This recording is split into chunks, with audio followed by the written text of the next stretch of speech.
Welcome to Talk Tantra to Me. It is such an honor to be holding space for this divine knowledge to make its way into your ears and lifestyle. Today, I talk Tantra with Allan McGrath Isbell.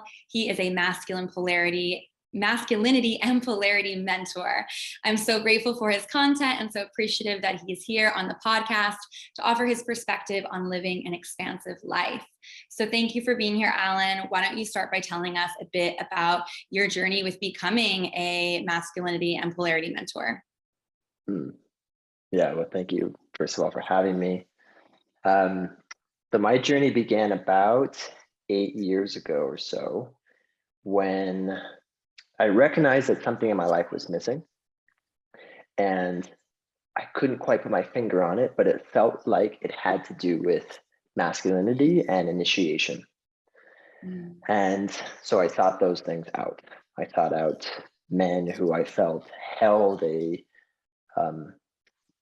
connection to deep masculinity, and put myself into situations that I had never even knew were possible or happened, in the realms of initiation experiences, men's groups, and really after my first embodied experience of what it was to do men's work, I was hooked.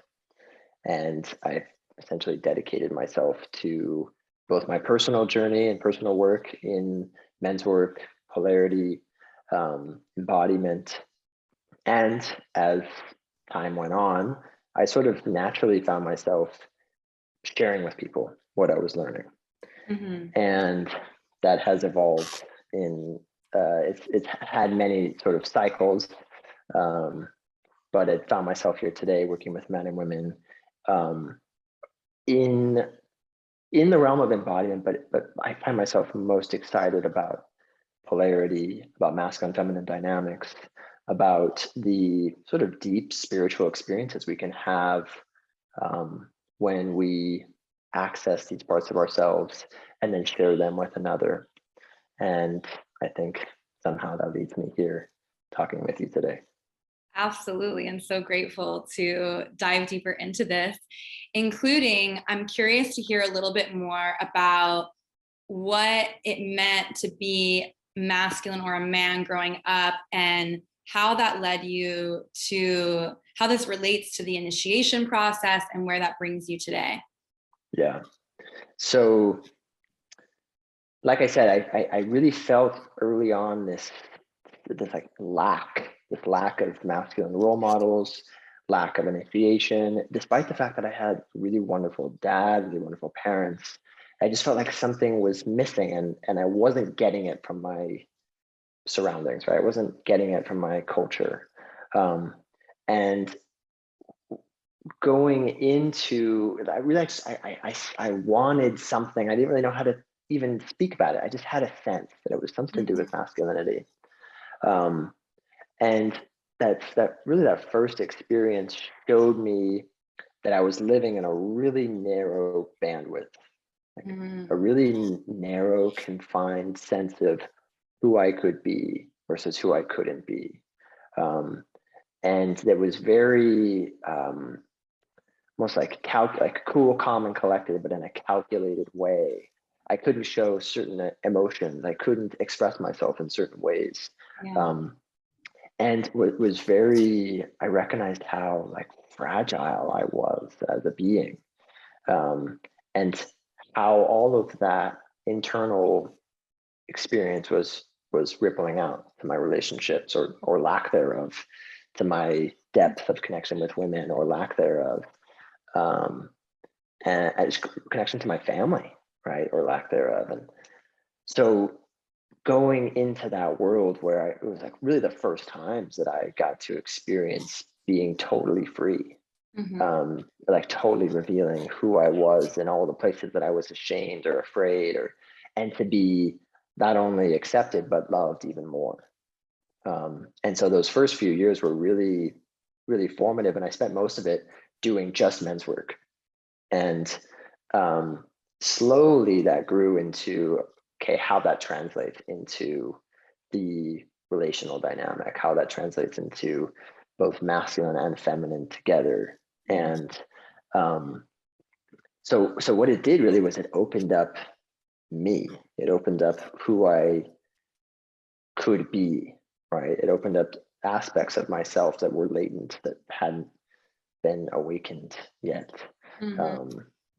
And then like slowly over time and with practice and with fucking hours and hours and hours of feedback and refinement and showing up on the mat over and over again, kind of cracking open the shell of conditioning that had me as who I thought I was. And I know that's all somewhat vague, but that's kind of it. Like the personal growth journey in a way is enigmatic. It's not like a clear line. It's a kind of an evolution that happens slowly sometimes, quickly sometimes. Yeah. Yeah. Absolutely. I feel that we have opportunities now more than probably in the past, like 50 or 100 years, to purposefully initiate in one way or another, whether it's right. like, you know, a retreat of some sort or a vision quest or a plant medicine experience. But the best initiations are truly those that are just relating, you know, Yes. and working through, you know, our own internal world and how that mirrors outwardly. That's definitely been my experience as well. Yeah. So thank you for speaking into that. I feel like that was kind of where we were going with it. Well, and the crucial part of that is that we have to choose to do it. Right. So no matter what your initiatory experience is, whether it's like a plant medicine experience or it's a men's circle for your first time or a women's circle or a meditation retreat, we have to be the ones to do it and to choose to do it. Yeah. Because no one's going to do it for us. No elder is going to come and say, okay, cool, now it's time for you to, you know, step into something bigger for yourself. Like, we have to choose to do it. And so that's what I did. I know I didn't describe every session or every initiation, but like, that's what I did. I just chose over and over again to put myself into situations that were initiatory. Yeah. They say that today, you know, it's not like spirit can conjure a lion in the middle of, you know, the city that you live in necessarily. And it's a beautiful place to be in, that we get to be our own gurus or leader or teacher, and that we are actively choosing to put ourselves in the places where we get to learn. So yeah, right. Thank you for speaking into that. And I'd love to move into where that's brought you in terms of what does it mean to be a man, and specifically to be a mature and masculine man. Yeah. Yeah. To me, I like to break it down into sort of three areas. So there's, and I'll say at the beginning, at the root of maturity, it's about responsibility. It's about choosing to be responsible. I'd say choosing to initiate yourself is a part of that responsibility. Maybe it's even one of the first things that we're responsible for, because again, no one's going to do it for us. And it opens us up to sort of the rest of the journey. So it's about personal responsibility. And that means taking responsibility for your personal growth, for your mental, emotional, spiritual, physical health, like having your kingdom really solid and cared for and attended to and explored. Most humans, but men in particular, are walking around with lots of unexplored experiences, like trapped in their body, right? Unprocessed things trapped in their body. And so a part of our personal responsibility is to explore those things, to process those things. And somewhere in that journey, we recognize we can't do it by ourselves. So then comes sort of the second part of responsibility, second part of maturity, which is relational. Like, for me, that was finding a mentor, someone who could see me clearer than I could see myself. And to create those kinds of relationships was a part of maturing, right? And then from there, there's like the more intimate relational dynamics. And once we're stable for ourselves, then we can start to welcome somebody else into our kingdom, right? Once we have that maturity of ourself, then we can welcome a partner into that. and learn to dance and do so responsibly, provide, protect, care for, attend to, like all the same things that we did for ourselves, but now we can do it with another, but from a really stable, sovereign place, right? Yeah. And then thirdly, I would say is responsibility for like a sort of transpersonal responsibility, like responsibility to care for the environment, our communities, like to show up for people, to be bigger than just our own little world is an especially important piece of kind of a part of maturity, is recognizing that we have to be dedicated to something bigger than ourselves, but include ourselves in that process, right? Like have ourselves be stable and solid so that we can attend to those close to us that we love and to the world at large. Absolutely. Beautifully put. I love the building outwards sort of pillars that you described. And to me, there's definitely this piece in your work around relating with the other and finding this polarity piece. And I'd love to move into that. You've spoken a lot about, supporting those that we love, and specifically, for men listening or women listening that would like to empower their partner to better support them.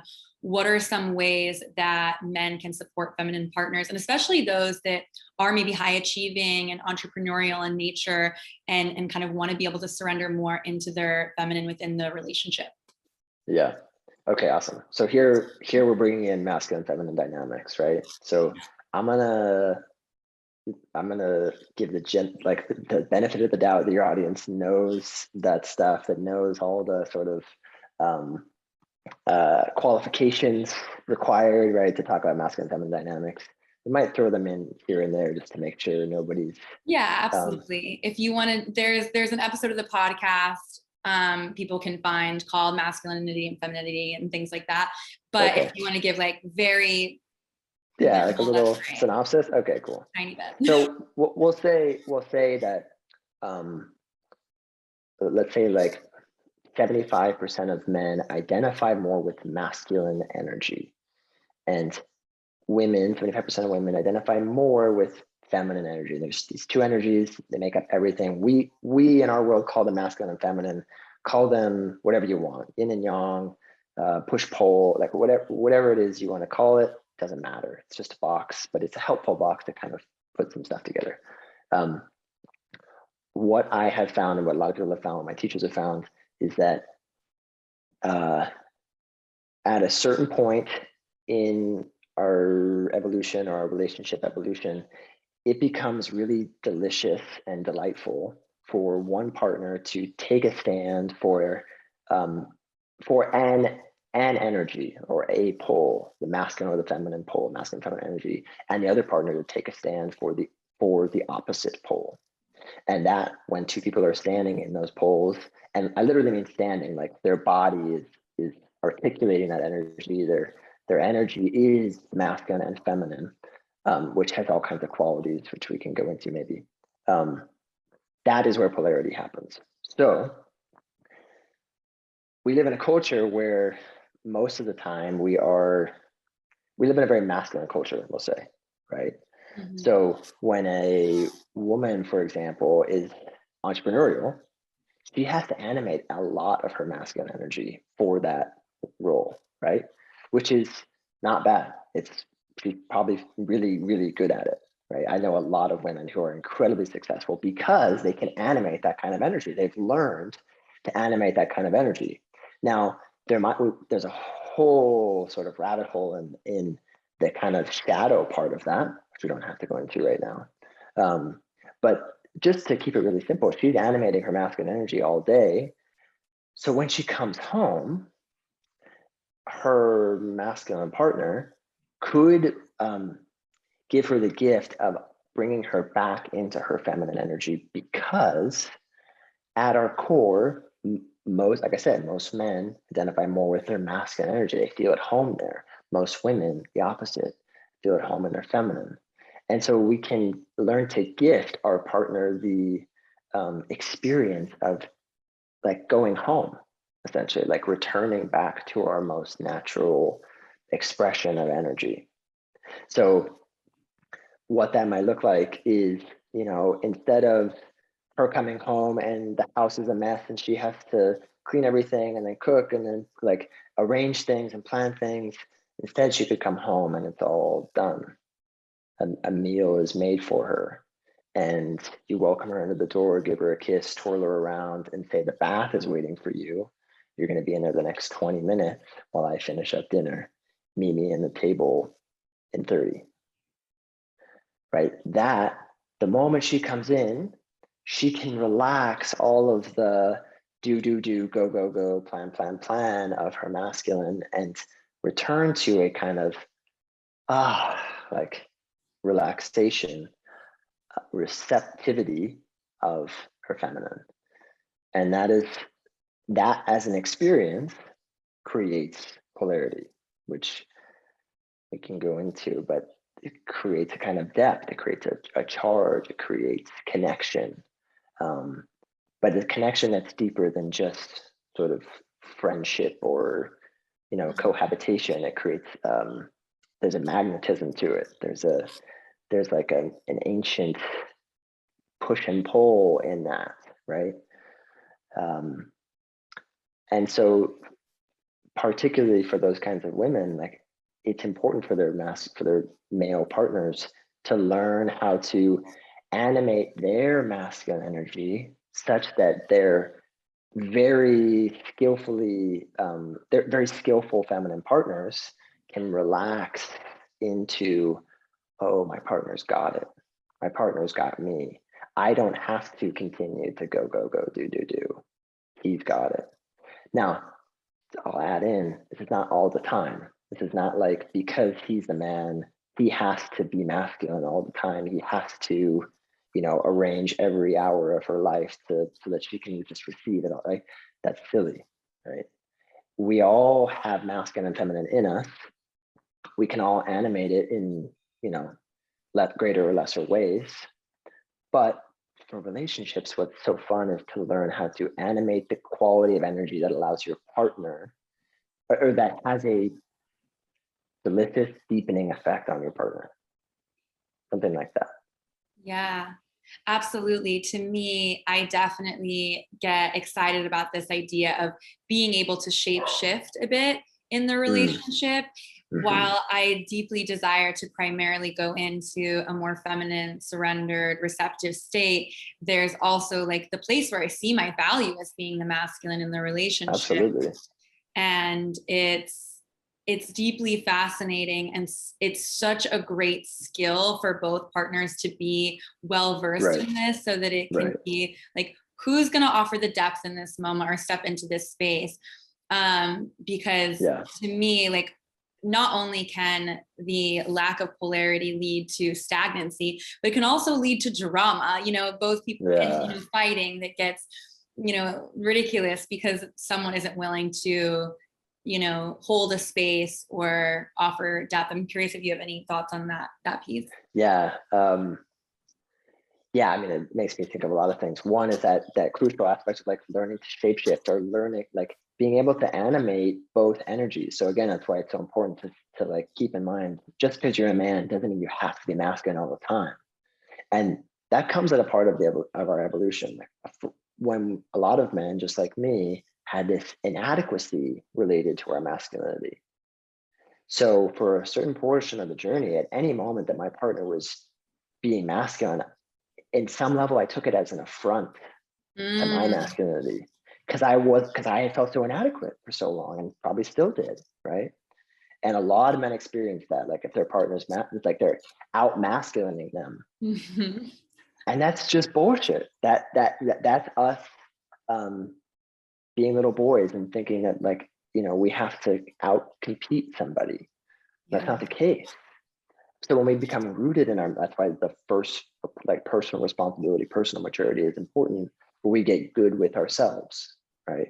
We learn who we really are, so that your partner's in her masculine, you can go off and receive and go, oh, that's so delicious, like, yum, right? Because she's so much better at us at so many things that like it would be silly to, out of insecurity, try and squash her or change what she's doing in some way, shape, or form. And when we do that, we become disconnected, right? Mm-hmm. The moment we judge our partner for being a certain way, animating their masculine or animating their feminine or whatever, being too emotional, being too quiet, we become disconnected. And in a disconnection, we can't dance anymore, right? There's not now that connection that creates polarity is lost. Yeah. Right. Yeah. Beautiful piece there. I know from experience, I've definitely, I don't know if emasculated a man is the right word. There may have been some of that, but also just this sense of feeling the need to take charge in a situation, and then feeling that my former partner's feeling the threat in that. And right. I love this idea of just not taking it personally and seeing the value of letting her take the charge, because there's definitely been a piece that I felt, oh, am I doing something wrong because I'm not doing the feminine thing that I'm supposed to do? Yeah. So it's beautiful to hear someone speaking into that perspective. And I know for myself that as I've learned more about polarity, I've recognized, oh, there's been moments where I've been trying to take charge, not out of a place of empowerment, but out of fear, because I felt safer being the one in control of the situation. Right. So learning how I don't have to do it all, and then with the right partner, there is space for me to actually get what I desire, which is to surrender. So yeah, that's the shadow piece that I mentioned earlier. Yeah. Right. Owning it. So and it's like so many women, particularly in the entrepreneurial space, is that like it will be easier if I do it myself. It's that piece. And I also was recognizing I was choosing a lot of more feminine men because the masculine men that I knew or had been modeled were not mature. So the alpha man just wasn't safe for me. So I was consistently choosing those softer and, like, unfortunately not even emotionally feminine male. So it was just a huge mess. Good times. But yeah, it's super interesting. So I'm curious though, if a feminine partner is in the more masculine role and the male also is in the masculine, and is there a way to lead her into feminine, or to soften from a place of not, like, what's the word? It's not trying to, force her into anything, but in a way that's an invitation, I suppose. Yeah, absolutely. So invitation is a great word. Guide is another. And I think first, before it becomes relational, again, it's personal. So it does your relationship prioritize that kind of thing? If it does, then the two individuals will have that in mind. So for example, maybe the woman spent away kicking ass all day in her business, and before she comes in the door, the family room, whatever it is, maybe she takes a moment to relax the front of her body, take a deep breath, like let out a sigh, maybe say to herself, like, I can relax now, right? So again, maybe because they prioritize or they recognize the value of her being in her feminine energy and him being in his masculine energy. And again, we're talking all him and her, but this could happen in any kind of relationship, woman, man, doesn't matter. It just is it's like, okay, where do you feel most at home? And usually we attract our opposite, right? So if you feel most at home in your feminine, you're going to attract a man who feels most at home in his masculine. We also have a ton of shells, right? Of like conditioning and all of that stuff that, is still attracting the opposite, which is how it gets all complex, but also beautiful. And is where all the juice of relationship comes from. But so to take it first as like a personal responsibility. And so for the man as well, to recognize, like, she's coming home from being in her masculine all day. How can I enter into mine with even more depth? So maybe he sits in meditation for 10 minutes, or he, I don't know, goes outside and chops wood, or he does a vigorous workout, or like whatever it is. And again, it's not because he should or he has to, or because he's a man and so that's what he does. No, it's because that's just a natural expression of himself, right? And he recognizes the value of being in deeper touch with that through his relationship, right?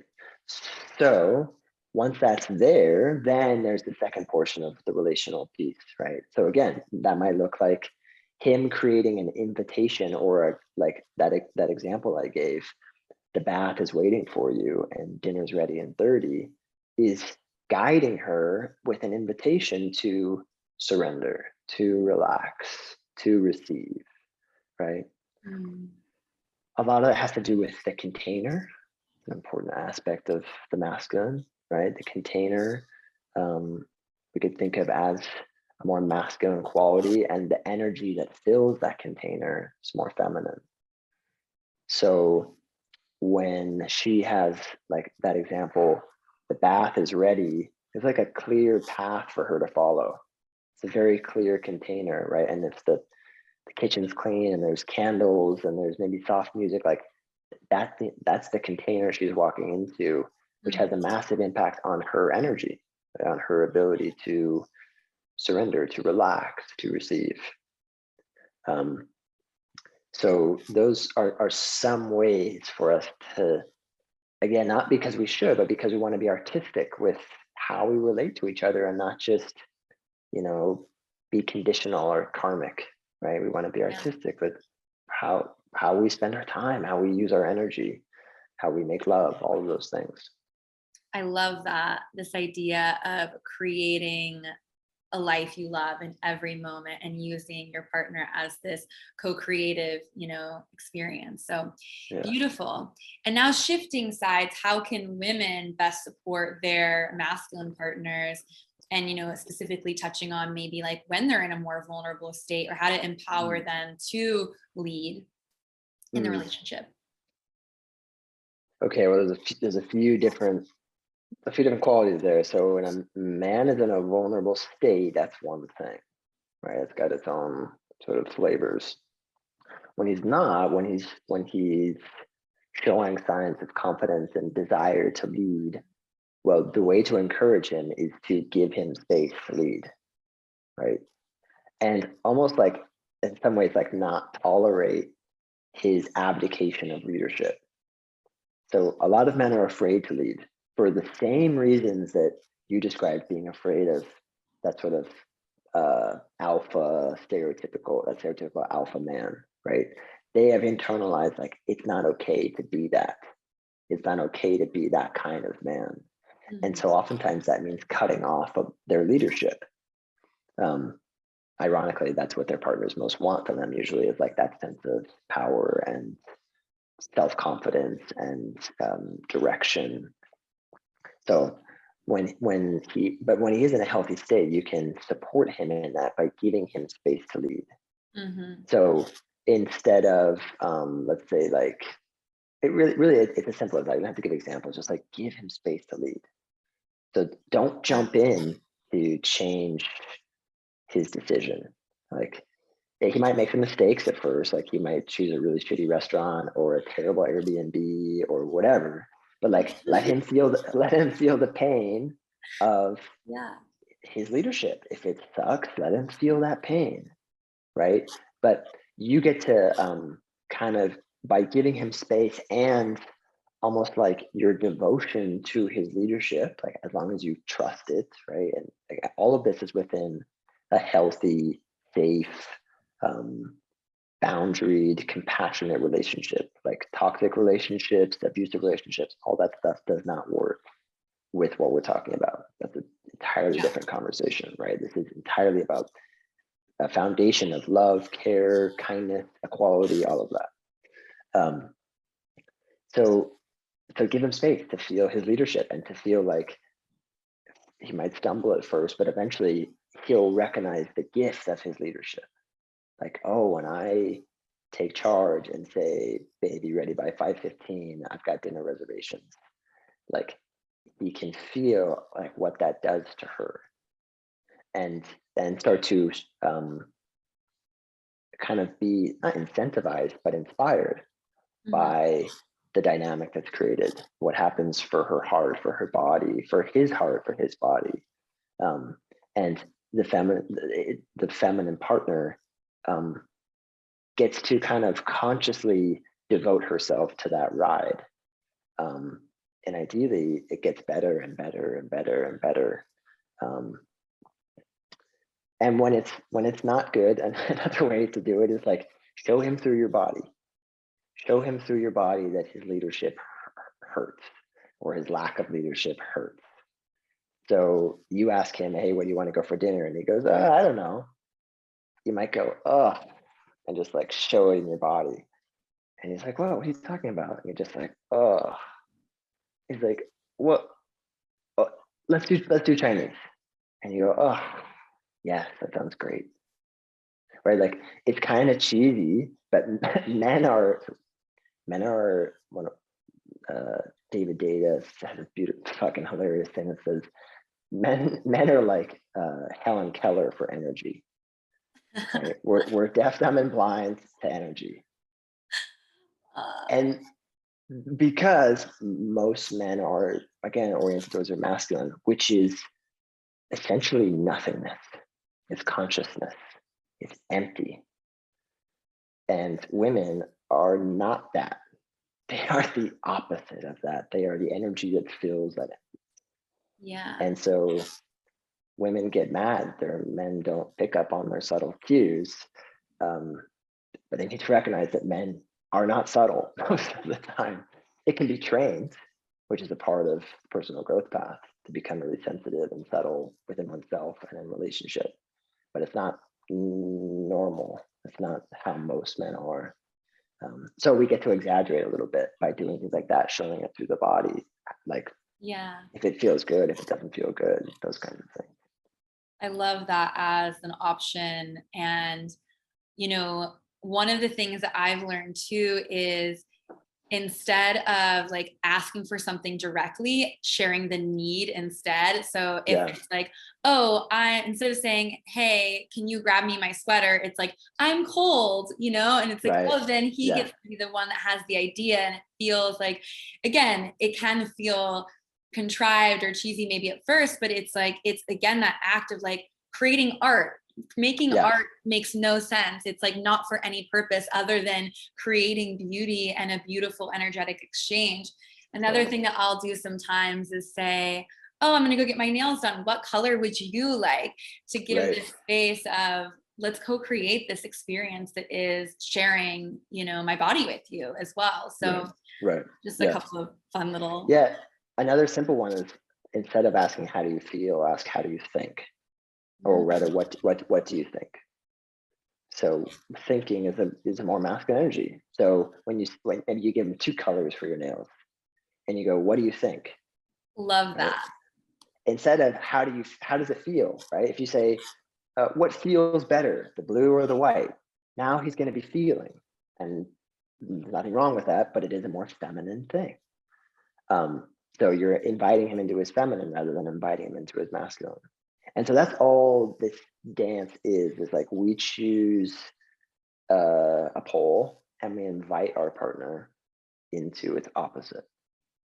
Yeah, I love this idea of what do you think? And I feel that feels really safe for women as well, to know, okay, I'm going to offer some options, but it's not, I still have like some level of say in this.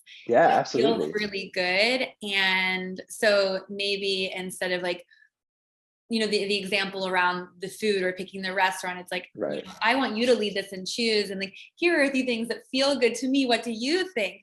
So it's giving, both pieces. So thank you for saying that as well. And just to clarify, like, it's not about the masculine has to control every detail. Right? Sometimes all that's necessary is for you to say, what do you think? And he says, I think the blue is great. And you go, awesome, I'm going to go with the white. It's like, you still have absolute autonomy, but there's maybe just all that's necessary is to feel his guidance in the form of, preference of color, right? And so it's kind of for the men that are listening, always give an answer, right? Give your answer, speak what you think is true. Don't withhold it because you think you're gonna be domineering or you're like, you don't trust. Like oftentimes what that points to is a lack of self-trust. Yeah. Right? So give your answer and recognize she doesn't give a fuck sometimes what their answer is. She's gonna do her own thing, but at least you've given your answer, right? At least she can trust you to say, this is what I think. This is what's true for me. Yeah. And I think what's really important, like for women or the one in the feminine pole, to also offer when you asked for that and the purpose has been delivered, it's also like really feeling into the gratitude of that. Even if you decide to move in a different way, I've recognized that that's been so important in my relationships, is really feeling the gratitude. Gratitude. And also there's that like sense of humor about it all. To reckon, like, and that's where the like to make it impersonal is super important. Like humor is only possible when we don't take things personally, right? The same two people could hear a joke and one person takes it personally and the other person doesn't. The person who doesn't finds it funny and the person who takes it personally doesn't. So recognizing just the humor of all of it, to recognize like, oh, I gave the answer that I thought and she went with something totally different. And that's great. Like it has no effect on my sense of self-worth or confidence or value or any of that, because I have that within myself. I'm not looking to my partner for that. Such a good piece to include in that. Yeah, absolutely. So even just moving from that piece on being so full in yourself, to me is such a foundation in even being able to magnetize more aligned and mature partners. And I'm sure that there's a lot of people listening that are dating or single and wanting to call in their soulmate or a partner to begin building and growing together. So I'm curious what you have to say on that. What can people do to magnetize this?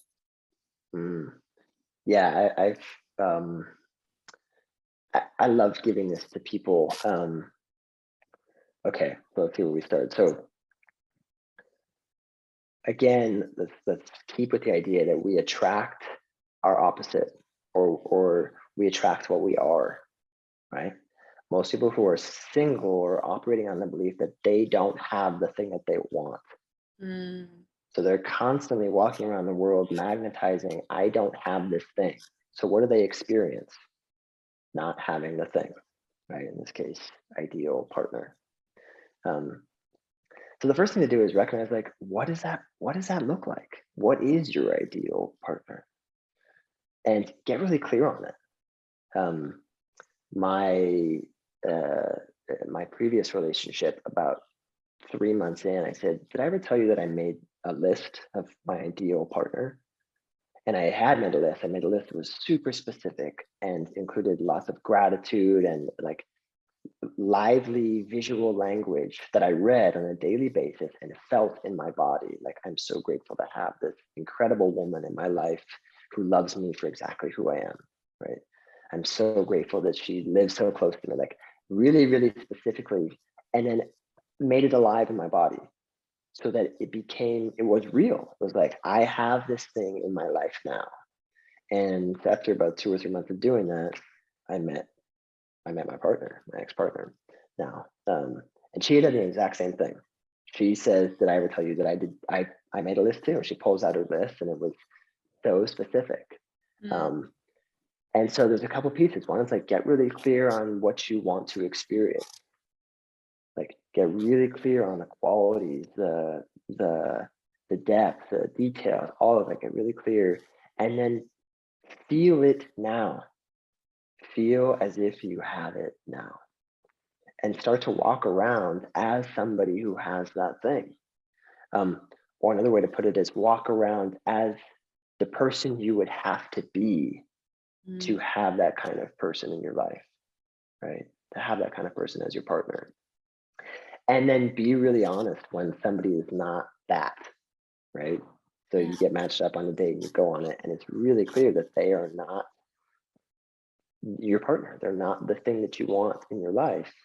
even though they're hot or whatever, to like be dedicated to what's true for you, and to not say yes to something that you're really a no to. Yeah. Yeah, I will say that a lot of times to actually create that, what's required is a kind of renunciation of relationship for a period of time,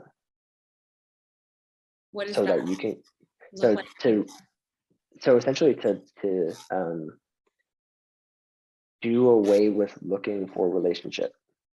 Mm, And it kind of comes back to getting right with that first portion of maturity, like the personal maturity, the personal yeah. responsibility, and not engaging in that secondary portion of relationship, so that you can get clear with yourself. You can process what needs to be processed. You can get right with your, spiritual, mental, physical health, um, without the titillation and distraction and complexity that comes from relationship.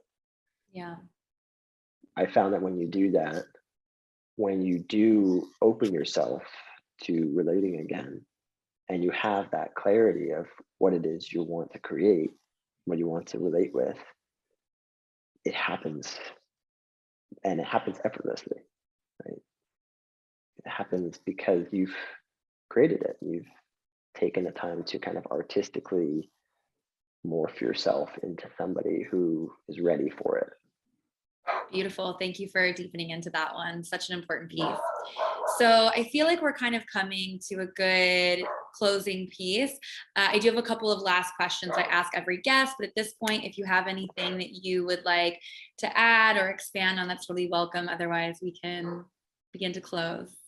Yeah, no, let's do it. I'm curious what's next. Okay, cool. So I asked this question to all of my guests. What awakens your arrows? What turns you on? What makes you feel erotically alive? Hmm. Hmm. For me, being in my masculine is almost always a turn on, Mm, and creating experiences for my partner to like deeply relax into her feminine is so nourishing. And I am turned on by the whole spectrum of it, whether it's like it's super light and like divine and just pure love, or it's, leather and whips and darkness, and like all of it is nourishing to me. Um, Most of the time, there's times where I love to receive as well, but yeah. yeah, it's so just deep for me.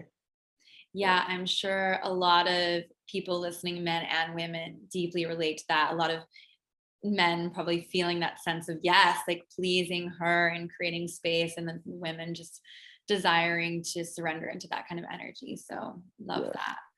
Actually, I'm gonna add one little piece, which is um, I think the thing that turns me on the most is the depth that the depth that can happen before there's any action. Mm, So when a man and woman meet in stillness, like in a space of practice, to really intentionally and artistically deepen into masculine and feminine, and to like go beyond self, go beyond history, and meet in that place that is like just ancient, just like consciousness and energy meeting each other. And then what happens from there is just overflow. yeah. Yeah. Love the addition. Yeah. Incredible. And where can listeners find you or support you? This is your space to kind of seduce us with any new offerings or Nice. etc. Yeah. Um, yeah. So you can find me on Instagram at Allan McGrath Isbell. Um, right now, I have just reopened my couples coaching work, and I have a container called Him and Her, which is a 3-month offering of essentially going deep into the uniquely specific details that we've talked about here, but that are specific to the people that I work with. So we talked a lot about generalities, but all of these things apply to each of us in our individual lives and our individual relationships. And coaching, couples coaching in particular, is a beautiful space to both deepen in a one-on-one space, like deepen in your personal journey and in the journey of your partnership. And it's a place where we can practice these things. So not just talk about them and then go and kind of do them on their own, but like literally practice the things that we've talked about today, like in person, bring it into the body, bring it into the heart, and get to those places that we've described, like that deep place of masculine and feminine, and learn how to animate that. So that's what I'm putting my energy towards right now. I will probably have a couple spaces by the time this podcast is out. So you can learn all about that via Instagram on my page. Amazing. And all of the links will for sure be, in the show notes. So incredible opportunities, Amazing. definitely not to be missed. Thank you again, Allan, for joining me today. And I also want to express my gratitude to the listener. Thank you once more for opening yourself up to the idea of sacred sexuality. With so much gratitude and love, have a sexy and spiritual day. And I'll catch you next week on Talk Tantra to Me. Ta-ta.